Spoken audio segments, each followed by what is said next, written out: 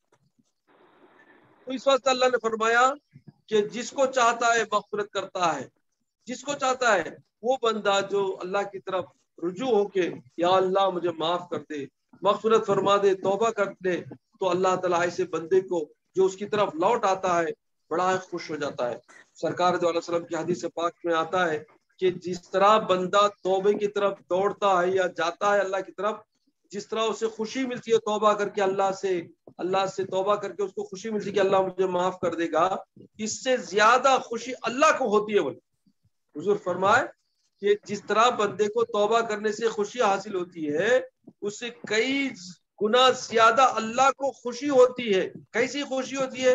اللہ فرماتا ہے کہ بندہ، حضور پاک صلی اللہ علیہ وسلم ایک ایگزامپل دیتے ہیں کہ ایک سپوز ایک بندہ اونٹ پر سفر کر رہا ہے ریگستان میں، اور اس کے ساتھ توشہ ہے، وہ توشے کے ساتھ اونٹ کو تھوڑی دیر کے لیے راحت لینے کے لیے ایک جھاڑ کے نیچے لیٹ گیا، تو جب سونے کے بعد اٹھ کے دیکھا تو کیا ہے؟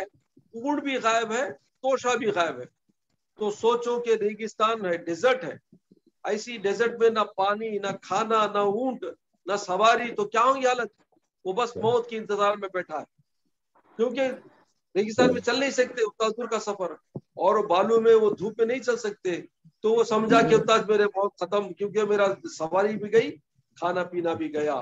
تو یہ موت کے انتظار میں بیٹھا ہوا تھا کہ یہ کیا دیکھتا ہے کہ اللہ کی طرف سے اونٹ واپس آیا توشے کے ساتھ صحیح سلامت۔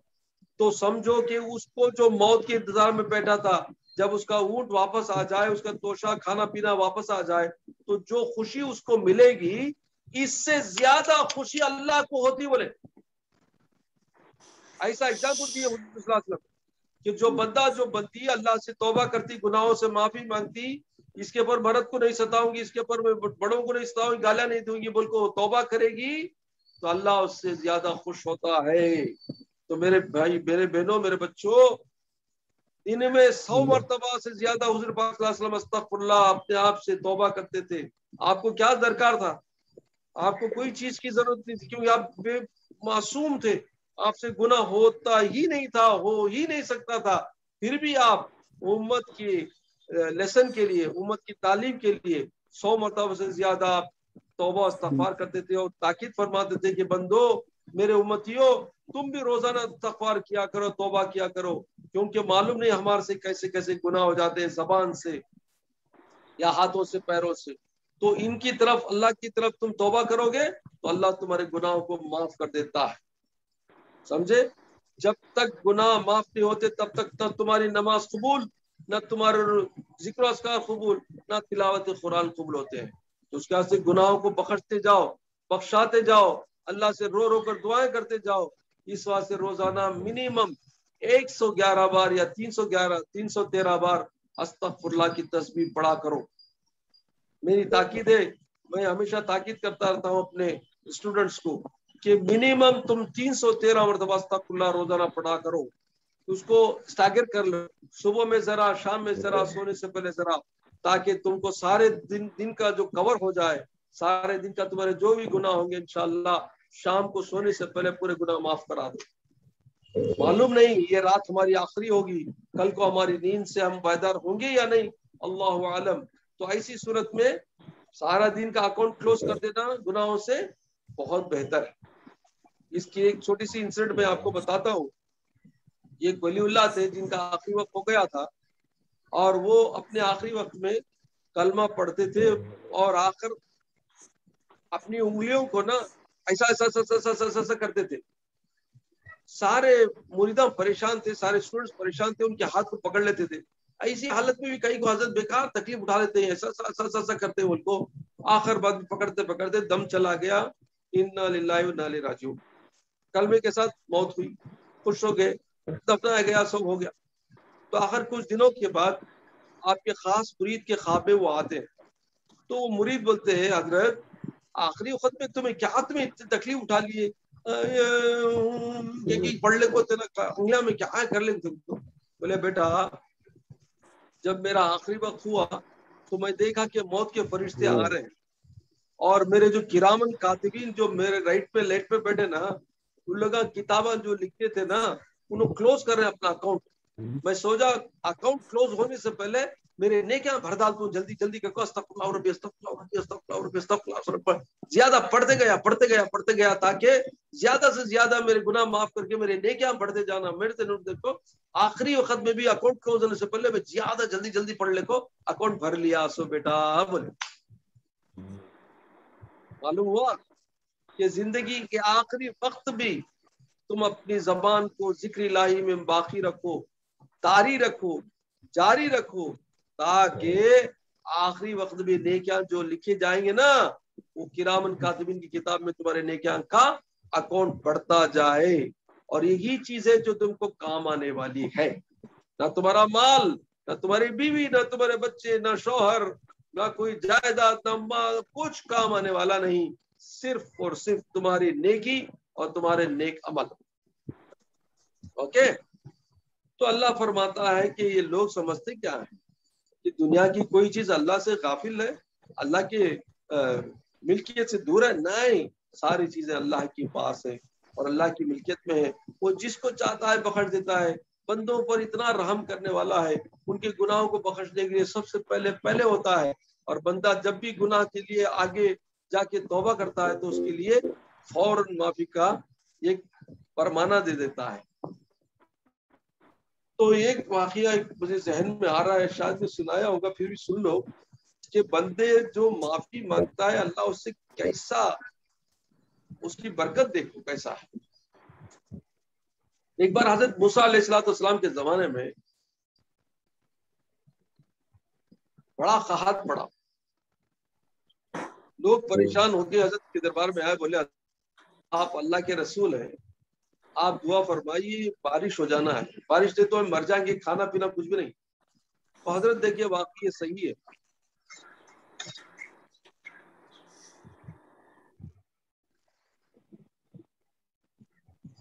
آپ کیا کریں، اللہ سے دعا مانگی یا اللہ بندوں کو تکلیف ہوتی ہے بارش بھیج دے، اور چونکہ اللہ کے رسول تھے جو بات نکلی اللہ قبول کرتا ہے، تو اللہ بھی جواب دیا، کیونکہ اللہ ان سے ڈائریکٹ بات کرتا تھا، تو اللہ نے فرمایا موسیٰ تم ایک کام کرو، تمام گاؤں والوں کو لے کر ایک کھلے میدان میں چلے جاؤ، وہاں جا کر تم اللہ سے دعا کرو، انشاءاللہ میں تمہاری دعا کو قبول کروں گا۔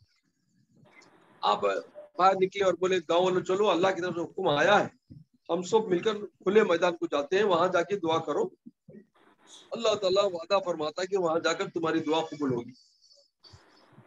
تو سارے گاؤں والے تیار تھے کیونکہ مرنے والے تھے، تو سب گاؤں والے مل کے سیدھا کھلے میدان میں بیٹھ گئے، اور اب حضرت دعا فرما رہے ہیں، کون؟ حضرت موسیٰ علیہ السلام دعا کر رہے، ٹائم جا رہا ہے دعاؤں میں، 1 گھنٹہ گیا، 2 گھنٹہ گیا، 3 گھنٹہ گیا، 4 گھنٹہ گیا، جا رہا ہے ٹائم، ایسے ہی دعا کا کوئی اثر نہیں ہو رہا۔ حضرت بولے کیسی بات ہے، اللہ تعالیٰ بولا جاؤ، میں گیا اور اللہ تعالیٰ میری ہر بات کو قبول کرنے والا ہے، اللہ بولا کھلے میدان میں جاؤ دعا کر دو دے دوں، بولا کیا ہوتا، نہیں ہوتا نا، دعا قبول نہیں ہوتی نا، ان کو فوراً اللہ سے پوچھے مولا، کیونکہ ڈائریکٹ بات کرتے تھے، تو آپ نے پوچھا مولا یہ کیا بات ہے، تمہاری دعا قبول نہیں کر رہا ہے، تو بولا تو کھلے میدان میں آؤ، ہم آ گئے بات دعا کر رہے ہیں۔ تو اللہ تعالیٰ جواب دیا، اے موسیٰ صحیح ہے، لیکن تمہارے کراؤڈ میں ایک ایسا گنہگار بیٹھا ہے، اس کی نحوست ایسی ہے کہ اس کی وجہ سے میں تمہاری دعا کو قبول نہیں کرتا۔ تو آپ کو آیا غصہ، حضرت جلالی بزرگ تھے، حضرت موسیٰ علیہ السلام بڑے جلالی بزرگ تھے، فوراً اٹھ کو کھڑے ہو گئے، بولے ارے نالائق، کون ہے وہ میری کراؤڈ میں جو بڑا گنہگار ہے، بڑا خطا کار ہے، اللہ تعالیٰ تیری نحوست سے بارش نہیں بھیجتا ہے، دعا قبول نہیں کرتا ہے، اٹھ جا، میری نظر سے دور چلا جا، اس محفل سے چلا جا۔ بولے چیختے ہی کوئی اٹھنے کا نام نہیں لے رہا۔ دیکھیے کیا ہے، اللہ بولے سبھی صحیح، کون سی بھی رنگات سے کون بھی اٹھتا نہیں، 1 بار بولے، 2 بار بولے، 3 بار بولے، آخر تھک کو نیچے بیٹھ گئے، بیٹھے نہیں کیا، ایک بارش کے بڑے بڑے کالے بادل آ گئے، دن دن دن دن دن دن دن دن بارش، کوئی ایک آدمی بھی گیا نہیں. بارش پڑتی ہے, دیکھو تھی بارش, سارے آدمی خوشی سے ناچنے لگ گئے اور کودنے لگے, بارش آ گئی بارش آ گئی, بول کو جالے کوئی. حضرت موسیٰ علیہ السلام غم سے پڑ گئے, فوراً اللہ کے دربار میں سر بسجود میں بولے مولا یہ کیا معاملہ سمجھ میں نہیں آتا. پہلے دعا قبول نہیں کریا, پھر بولیا کون کی اندر بیٹھا گنہگار جاؤ, بولے جاتا نہیں ہے. کون بھی گیا نہیں, ایک تو بارش کیسا بھیجا لیا, کون سی بات نہیں ماننا. تو اللہ تعالیٰ موسیٰ علیہ السلام سے فرمائے اے موسیٰ دیکھ میں بولا سو صحیح چو اس کروڑ میں ایک گنہگار تھا, لیکن جیسے تمہیں اللہ کو بولنے کو تھے تو گنہگار میرے پاس دل میں دعا کرا, یا اللہ سارے کروڑ میں سب سے زیادہ گنہگار میں, سب سے زیادہ خطا کار میں, سب سے بڑا باغی تیرا میں. اگر ان کی آواز پر میں اٹھ کو یا کروڑ سے گیا تو میری عزت کیا رہے گی مولا, سارے لوگ مجھے بے عزت کر دیں گے اور ہمیشہ میری زندگی بے عزتی میں گزرے گی. مولا میں صدق دل سے توبہ کرتا ہوں. دل میں میرے سے توبہ مانگا اور رو کر دل میں کیا کرا, اللہ میں قسم کھاتا ہوں اس کے اوپر کبھی گناہ نہیں کروں گا, تیرا نیک بندہ بن کر رہوں گا. یا اللہ میرے گناہوں کو پکڑ دے اور میری عزت بچا لے. موسیٰ کے سامنے, سارے کراؤڈ کے سامنے میری عزت بچا لے. بولا دل میں دعا کر رہا تھا تو میں نے اس کی دعا قبول کیا, اور اس کی دعا کی برکت سے, اس کی توبہ کی برکت سے تمہاری دعا بھی قبول ہوئی اور میں بارش بھیج دیا. اب موسیٰ علیہ السلام پہچان لیے, ہمارے واہ توبہ کا کتنا بڑا مقام ہے. تو آپ بولے مولا وہ بتاؤ بندہ جو توبہ کرا کون بندہ میں دیکھتا ہوں. بولے تو اللہ بولے اے موسیٰ کیا آپ جانتے نہیں میں کون ہوں؟ میں گناہوں کو چھپانے والا, میں غفار ہوں, میں ستار ہوں. میرا نام ستار ہے, عیبوں کو چھپانے والا, گنہگاروں کو بچا کر اپنی نگاہ میں رکھنے والا, کسی کو ظاہر نہیں کرنے والا. میرا نام ستار ہے. میرے اور بندے کے درمیان میں جو چلا مجھے معلوم, میرے بندے کو معلوم. تم بیچ میں مت آنا, تمہارا کام ہو گیا. وہ بندہ میری نظر میں ہے, میں اس کی نظر میں ہوں, اور ہم دونوں کے درمیان میں یہ پردہ ہے. تم بیچ میں اس کو نہیں دیکھنا کیونکہ یہ میرے بندے کا معاملہ ہے. میں ستار ہوں, میں گناہوں کو چھپانے, گنہگاروں کو چھپانے والا. قربان جائیے اللہ کی غفاریت پر, اللہ کی ستاریت پر قربان جائیے کہ ہم کیسے کیسے گناہ کرتے ہیں, کیسی کیسی دلوں میں برے باتیں سوچتے ہیں, کرتے ہیں, اور زبان سے کیسی کیسی باتیں بتاتے ہیں. لیکن ہمارا جو عزت ہے, ہماری جو شخصیت ہے, لوگوں کے سامنے اللہ ظاہر نہیں کرتا, چھپاتا ہے. عزت کرتا ہے بندے کی, عزت بچاتا ہے بندے کی. اگر بتا دیا تو سمجھ جاؤ ہماری عزت خراب ہو جاتی. کرتا ہے ضرور, کس کی کرتا ہے؟ بے عزتی کراتا ہے کس کی؟ جو گنہگار بنتا ہے, فاسق بنتا ہے, اللہ کے رسول کے خلاف کام کرنے والا ہے, اور گناہ پر گناہ کر کے اصرار کرنے والا ہے. ایسے بندوں کو وہ ایکسپوز کر دیتا ہے. اس کے واسطے دیکھو ایسے بندے پیپروں میں آ جاتے ہیں, ایسے بندوں کے کام سارے پبلک میں آ جاتی ہے, اور ان کو بے عزت کر کے ان کی زندگی برباد کر دیتا ہے. تو اللہ سے ڈرو, اللہ بے عزتی بھی کر دیتا ہے, اللہ عزت بھی بچاتا ہے. بس اس کی طرف توبہ کر کے نیک راستہ اختیار کرنے والوں کو اللہ بچاتا ہے. تو اللہ فرماتا ہے فَيَقُولُ الْمُخَلَّفُونَ إِذَا انطَلَقْتُمْ إِلَىٰ مَغَانِمَ لِتَأْخُذُوهَا ذَرُونَا نَتَّبِعْكُمْ يُرِيدُونَ أَن يُبَدِّلُوا كَلَامَ اللَّهِ.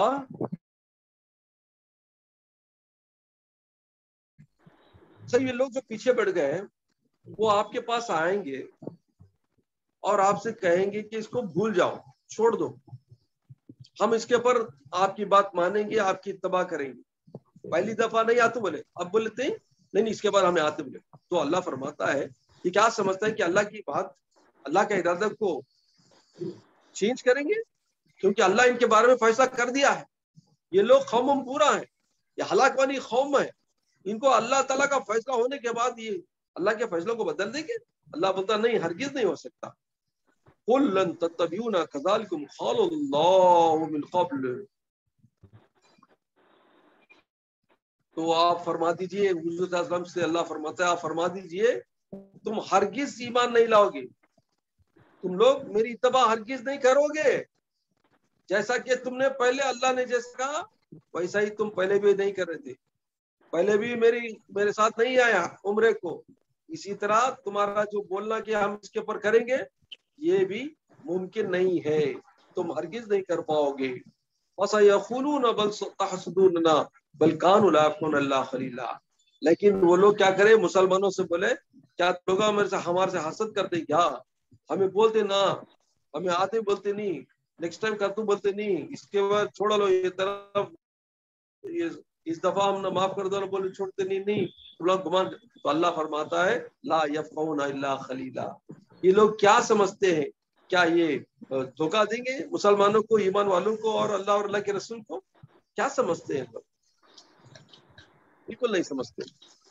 آگے اللہ فرماتا ہے قل للمخلفین من الاعراب ستدعون الى قوم اولی باس شدید تقاتلونهم ويسلمون فإن تطيعوا يؤتكم الله اجرا حسنا وإن تتولوا كما توليتم قبل يعذبكم عذابا أليما. اب اللہ فرماتا ہے کہ اگر یہ جو بولتے ہیں کہ اس کے پر ہمیں آئندہ سے تمہاری اتباع کریں گے تو آپ فرما دیجئے کہ دیکھو اگر تم وعدہ کرتے ہو کہ اس کے پر نہیں کریں گے تو یاد رکھو اللہ تعالیٰ تمہارے کو ایک امتحان لے گا. اب جو جہاد کے لیے میں گئے ایک چھوٹی قوم تھی، اتنی خطرناک قوم نہیں تھی کافروں کی، لیکن اب چونکہ تم نے وعدہ کر کے ہمارے پاس آ رہے، اس کے اوپر اللہ تمہارے سے امتحان کیا لے گا، ایک ایسی قوم کے ساتھ، ایک ایسی فوج کے ساتھ تمہیں جنگ کرنا جانا پڑے گا جو قوت میں بہت شدید ہے. اولی باس شدید تقاتلونہم ویسلمون، وہاں پہ قتل ہوگا، ان کی جنگ ہوگی، قتل و غارت گری ہوگی، اور یا تو تم مسلمان ہونا نہیں تو تم قتل ہو جاؤ گے. دو چوائس ہے، یا تو اس جنگ میں تم جانا نہیں پسند کرو گے تو قتل کر دیے جاؤ گے، یا جاؤ گے تو مسلمان ہو جاؤ گے. تو ایسی صورت میں تمہارے پر بہت بڑی آزمائش آنے والی ہے. اور یاد رکھو اللہ فرماتا ہے کہ اگر اس وقت تم اللہ اور اللہ کے رسول کی اتباع کرے تو تمہارے لیے اجر عظیم ہے، تمہارے لیے بڑا ہی اچھا اجر ہے اللہ کے پاس. وَإِن تَتَوَلَّوْا كَمَا تَوَلَّيْتُمْ مِن قَبْلُ، اگر تم پہلی طرح جو انکار کر دیے حضور کے ساتھ آنے سے ویسا کرو گے تو تمہیں یاد رکھو اللہ کے پاس تمہارے لیے بڑا ہی دردناک عذاب ہے. لَيْسَ عَلَى الْأَعْمَى حَرَجٌ وَلَا عَلَى الْأَعْرَجِ حَرَجٌ وَلَا عَلَى الْمَرِيضِ حَرَجٌ وَمَن يُطِعِ اللَّهَ وَرَسُولَهُ يُدْخِلْهُ جَنَّاتٍ تَجْرِي مِن تحتها الْأَنْهَارُ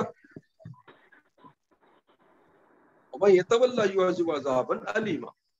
اب یہاں پر تین لوگوں کو چھوٹ دی گئی. ان کو لَيْسَ عَلَى الْأَعْمَى، جو اندھے ہیں، وہ جنگ میں یا جہاد میں شامل ہونے سے اگر رہ گئے تو ان کے لیے چھوٹ ہے. دوسرا کون ہے؟ وَلَا عَلَى الْأَعْرَجِ حَرَجٌ، جو اپنے بدن کے اعضاء سے معذور ہے، جیسے لنگڑا پن ہے، پاؤں کا معذور ہے، اس کے لیے جنگ میں شرکت بہت مشکل ہے، وہ قوت سے نہیں لڑ سکتا، وہ دشمنوں کے پاس قوت سے نہیں لڑ سکتا، مارا جائے گا. تیسرا کون ہے؟ ولا علی المرید، کون ہے؟ جو مریض ہے، جو بیمار ہے، وہ بھی اگر جہاد میں شامل نہیں ہوتا ہے اس کے لیے معافی ہے، اس کے لیے چھوٹ ہے. تین دینا کو اللہ چھوٹ دیا ہے، ایک تو اندھا ہے، ایک تو پاؤں کا معذور ہے، تیسرا کون ہے؟ مریض ہے، بیمار ہے. ان تینوں کو اگر وہ جہاد میں نہیں جا رہے، اللہ اور اللہ کے رسول کی بات اتباع میں وہ پیچھے رہ جائیں گے تو ان کے لیے کوئی گناہ نہیں ہے، ان کے لیے چھوٹ ہے، ان کے لیے معافی ہے. تو اللہ آگے ارشاد کیا فرمایا کہ جو لوگ اللہ اور اللہ کے